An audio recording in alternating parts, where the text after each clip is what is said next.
గురూజీ 72 గంటల్లోనే ఫోన్లోని అద్భుతమైన జ్యోతిష్య పరిష్కారం చూపిస్తారు. నమ్మండి, నమ్మకపోండి, ఇది నిజం. శ్మశాన కాళి రుద్ర చౌడీదేవి ఆరాధకులు నంబర్ 1 వశీకరణ స్పెషలిస్ట్ గురూజీ. మనిషి పుట్టుక నుండి చనిపోయే వరకు వచ్చే అన్ని క్లిష్టమైన సమస్యలకు పరిష్కారం ఇక్కడ లభిస్తుంది. విద్య, ఉద్యోగం, వ్యవహారం, స్త్రీ ప్రేమ, పెళ్లి, సంతానం, స్త్రీ పురుష వశీకరణం, భూవశం, భార్యాభర్తల కలహాలు, కోర్టు సమస్యలు, విడాకుల సమస్యలు, చేతబడి, అప్పుల బాధ, ఇంకా మీకు ఎలాంటి సమస్యలు ఉన్నా 72 గంటల్లోనే. నమస్కారం, నేను మీ రవికిరణ్ శర్మ, వేలూరి. ఏప్రిల్ నెలలో ద్వాదశ రాశులు ఏ రకంగా ఉండబోతున్నాయి, ఏ రాశులకి ఏ సంచారాలు జరుగుతున్నాయి, గ్రహ సంచారం ఎలా ఉంది అనే విషయాన్ని బట్టి 12 రాశుల వారికి కూడా ఈ ఏప్రిల్ నెలలో ఎలా ఉండబోతోంది, ఎలాంటి అనుకూలతలు ఉన్నాయి, ఎలాంటి ప్రతికూలతలు ఉన్నాయి, ఎవరు ఎలాంటి పూజలు చేసుకోవాలి, ఎలాంటి హోమాలు చేసుకోవాలి, ఎలాంటి జపతపాలు చేసుకోవాలి అనే విషయాన్ని గురించి తెలియజేయడం జరుగుతోంది.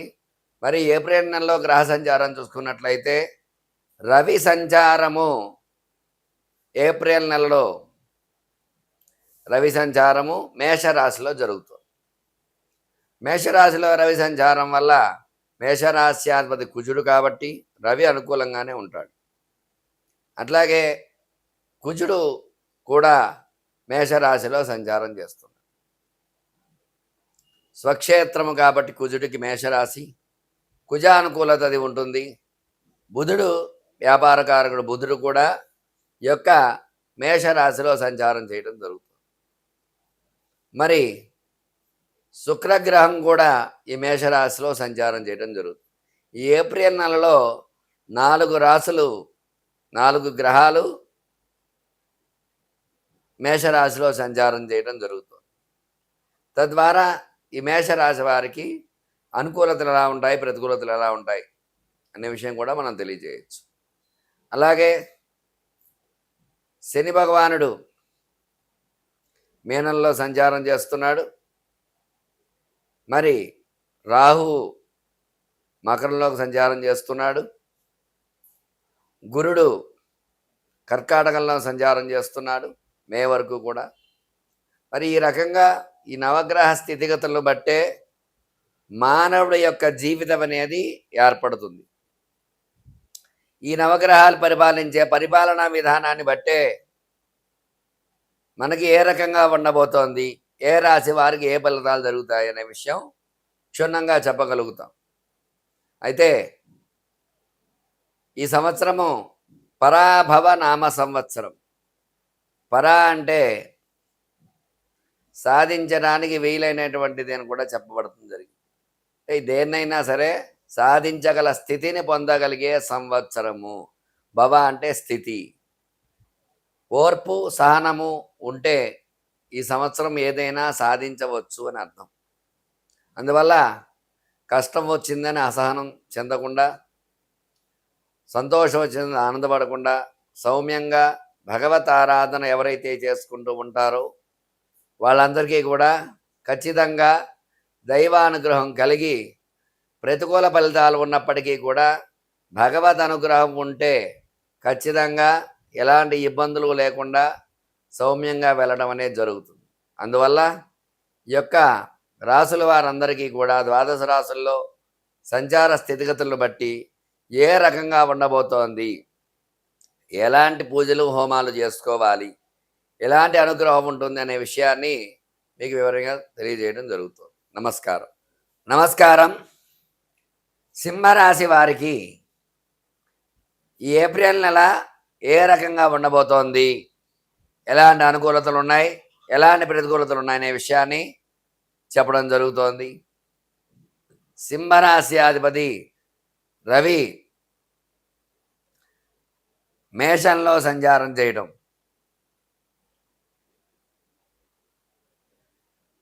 అలాగే సింహరాశికి ఈ ఏప్రిల్ నెలలో గ్రహ సంచారం అనుకూలంగా లేదు.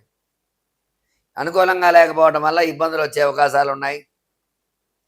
వ్యయంలో గురు సంచారం జరగడం వల్ల పనులు ప్రతికూలంగా జరుగుతూ ఉంటాయి.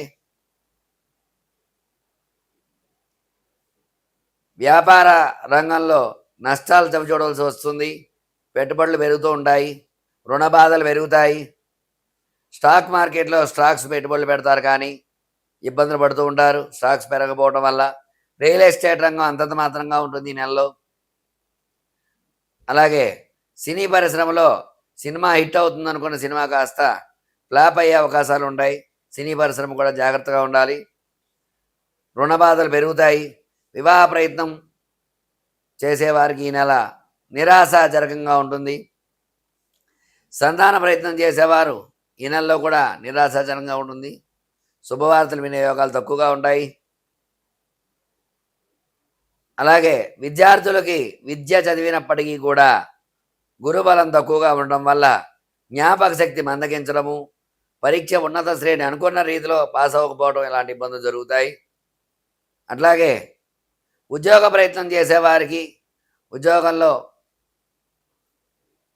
ప్రమోషన్స్ రాకపోదుగా డిమోషన్స్ వచ్చే అవకాశాలు ఉంటాయి. ఉద్యోగ ప్రయత్నం చేసేవారికి ఉద్యోగ ప్రయత్నాలు సఫలీకృతం కావు. వ్యవసాయం పంటలు సమయానికి వాన రావడం ఇబ్బందులు పడతాయి. చేతికి అంది రాకపోవడం ఇట్లాంటి ఇబ్బందులు చూడవలసి వస్తుంది. జాగ్రత్తగా చూసుకోవాలి వ్యవసాయదారులు వ్యవసాయం పంట గురించి. ఆరోగ్య భంగాలు ఉన్నాయి. ఆరోగ్య విషయంలో చాలా జాగ్రత్తలు చూసుకోవాలి. మొత్తం మీద చూసుకున్నట్లయితే ఈ రాశి వారికి అనుకూలతల కంటే కూడా ప్రతికూలతలు ఎక్కువగా ఉన్నాయి కాబట్టి వీళ్ళు విశేషముగా గురుబలం కోసం గురుడికి జపం చేయించుకోవటము, అలాగే అష్టమ శని వల్ల ఇబ్బందులు ఉన్నాయి. అష్టమ శని వల్ల శనికి జపం చేయించుకోవటము, ఎందుకంటే శనికి రవి శత్రువు కాబట్టి ఖచ్చితంగా ఇబ్బందులు ఉంటాయి కాబట్టి ఆరోగ్య విషయంలో శనికి జపం చేసుకోవటము, అట్లాగే రాస్యాధిపతి రవి కాబట్టి ఆదివారం నాడు గోధుమలు దానం ఇవ్వటము ఇట్లాంటివి చేయటం ద్వారా అనుకూలతలు వచ్చే అవకాశాలు ఉన్నాయి. చూశారు కదండి సింహరాశి ఏ రకంగా ఉండబోతోంది ఈ నెలలో, ఎట్లాంటి అనుకూలతలు ఉన్నాయి, ఎలాంటి ప్రతికూలతలు ఉన్నాయి విషయాన్ని చెప్పడం జరిగింది.